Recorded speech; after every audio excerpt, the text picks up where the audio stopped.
राम रोष पावक, राम के रोष रूपी अग्नि से वो जल जाता। तो उसने सोचा कि भगवान का अपराध करने से तो क्रोध आएगा नहीं, तो भक्त यहाँ पर दो हैं, एक लक्ष्मण जी हैं, दूसरे सीता जी हैं। सीता जी को हम अगर कुछ उपद्रव करेंगे तो वो खुद ही निपट लेंगे, राम को अपने बल प्रयोग की आवश्यकता ही नहीं पड़ेगी।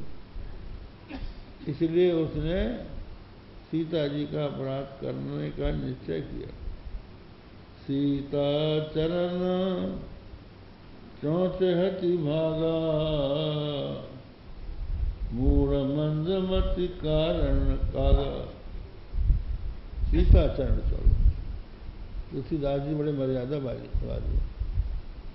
सीधा अर्थ निकलता है कि सीता जी के चरण में चोंच मार के भागा, लेकिन ऐसा नहीं है। दूसरा अर्थ इसका निकलता है कि सीता चरण चौंचे हति भागा, सीता के चरण में चोंच मार के भागा। और दूसरा यह है सीता को चरण और चोंच दोनों मार के भागा। और तीसरा अर्थ निकलता है सीता आचरण, सीता जी का जो आचर था, स्तनों के बीच का हिस्सा, उसमें चोंच मार के भागा। सीता चरण चौंचे हति भागा, मूढ़ मंदमति कारण कागा।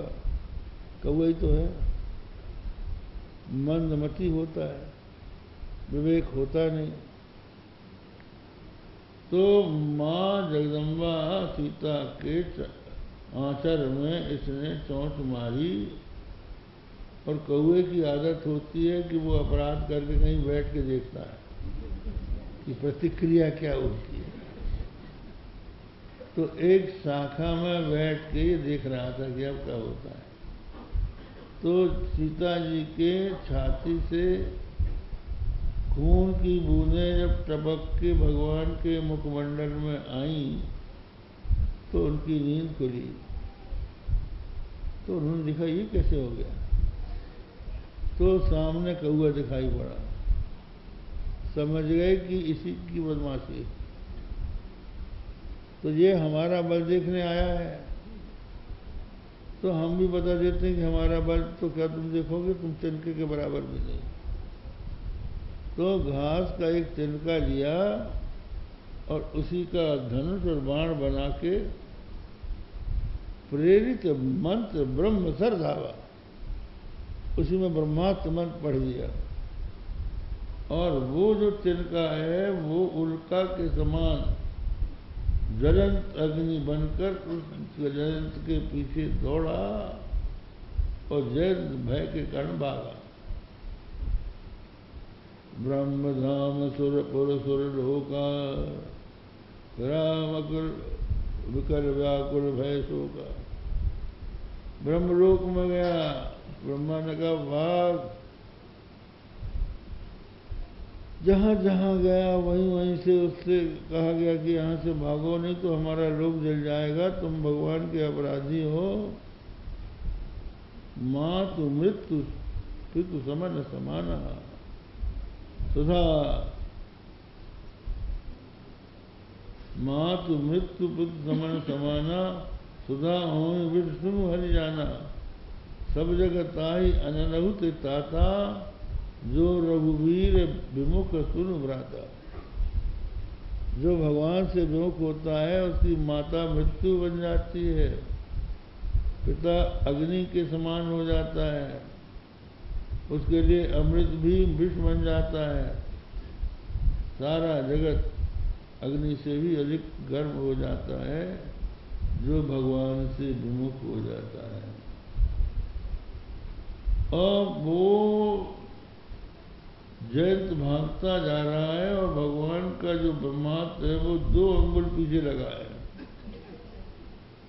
जरा ही टिके और लगा, टिकने न पाया। जहां जाया वहीं से भगा, जहां गया वहीं से भगाया गया। तो अंत में जब इंद्रलोक से भी भगा दिया गया, माँ ने भी आश्रय नहीं दिया, पिता ने भी नहीं दिया, तो निरुद्देश से चला जा रहा था। तो नारद देखा विकर जयंता, लाग दया कोमल चित संता। संत का हृदय बड़ा कोमल होता है। जयंत को व्याकुल देखकर उनके मन में दया आ गई। उन्होंने पूछा, अरे जयंत कहाँ जा रहे हो? बोला, महाराज कहाँ जाएं, क्यों जा रहे हो, क्यों भाग रहे हो? अब पीछे देखो, आग चली आ रही, ये राम का बाण है, मुझे मारने के लिए पीछे गया है, तो अब तुम जाओ। कहाँ गए थे तुम?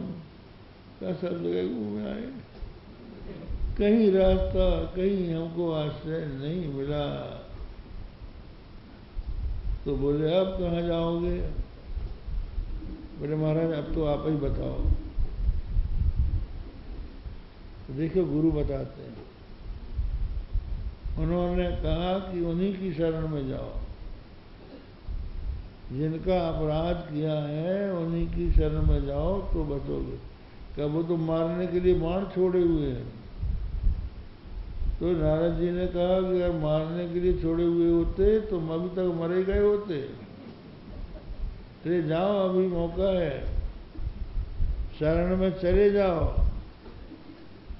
तो ये जयंत भगवान श्री राम के पास पहुंच गया, लेकिन जो पे दुष्ट हृदय अति हुई, मोरे सन्मुख आव न सोई। दुष्ट हृदय का प्राणी भगवान के सामने खड़ा नहीं हो सकता। तो ये जयंत भगवान के पास गया तो, लेकिन पूछ भगवान की तरफ करके खड़ा हो गया। हिम्मत नहीं पड़ी कि भगवान के सामने खड़े किस मुंह से जाए। तो वहां जानकी जी बैठी थी। कुपुत्र हो जाए तो कुछ दबी कुमाता न भवती।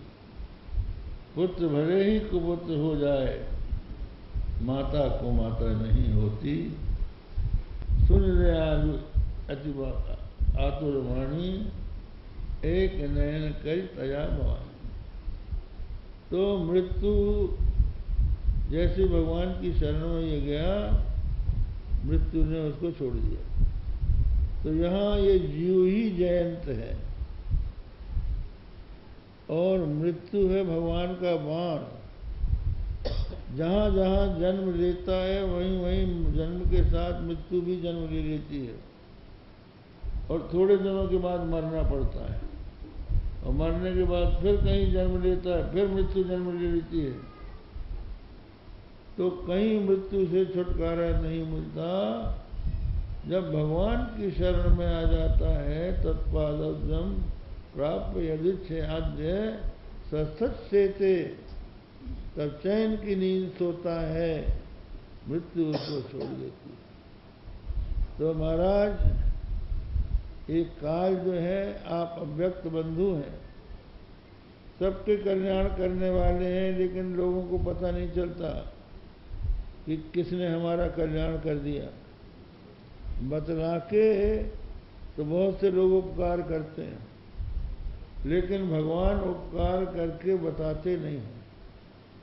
आप अव्यक्त बंधु, काल आप